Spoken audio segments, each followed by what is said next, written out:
Every once in a while, I visit a thrift store. Most of the times, I don't find anything. And while I was glancing to my left, I found something.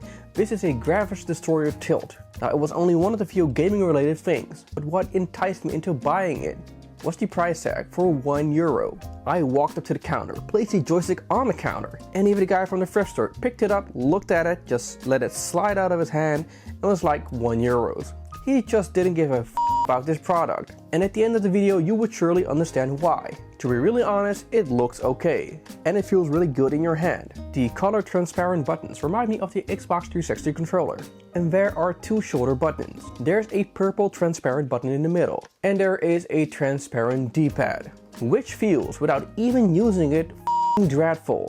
Are you pushing left or are you pushing up left? Or down left? I have no clue. The D-pad is just one hunk of plastic. One of the advantages, it has a USB connection. So I fired up my retro PC and hooked up the Gravis Destroyer Tilt to it. Now I was expecting this, the controller not being recognized under Windows 7. It does need specific drivers. So I fired up the almighty internet, and I found drivers which are called the Gravis Experience. Now I downloaded version 4.3, which actually only works with Windows 95, 98 and XP. Even in compatibility mode, it didn't work. It just froze at this image. So I searched some more and found the Gravis Experience 4.5.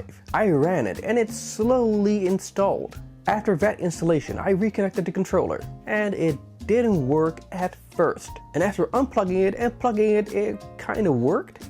I have no idea. So this thing is a motion sense controller, just like a Wii gamepad, only this is more accurate. So the Gravis Destroyer Tilt can be used as a normal joystick. That's why there's a D-pad and that's why there are buttons. But the gimmick here is that you can motion sense your games. So if you tilt your controller this way, the object in the game, like a car or a plane, would move that way as well. Now I tried a few games. In most of the games, the controller is recognized as a normal controller. But that's not what we're here for. We're here for the motion sense gimmick. So is the motion sense good?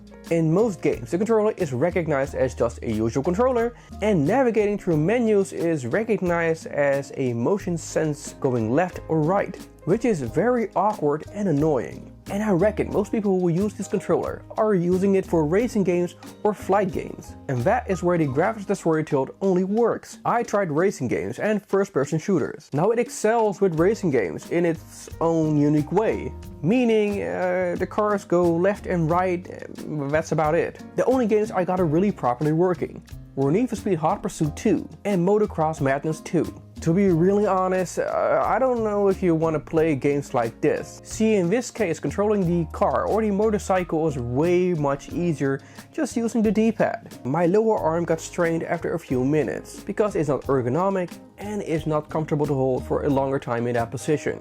Just for fun, I also tried using the controller in an Unreal tournament.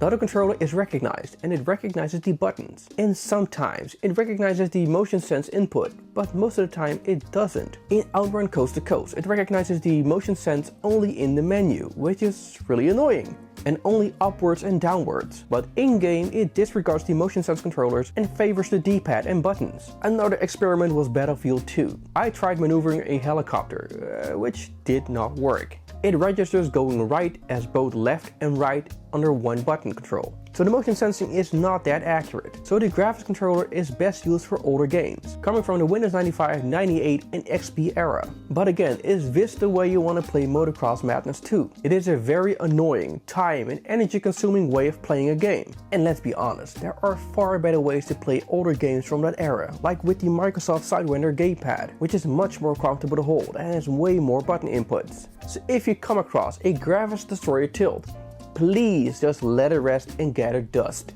If you like this video, I would appreciate a thumbs up. A subscribe is highly appreciated, which will keep you notified whenever I release a new video. And I'll see you on the next one.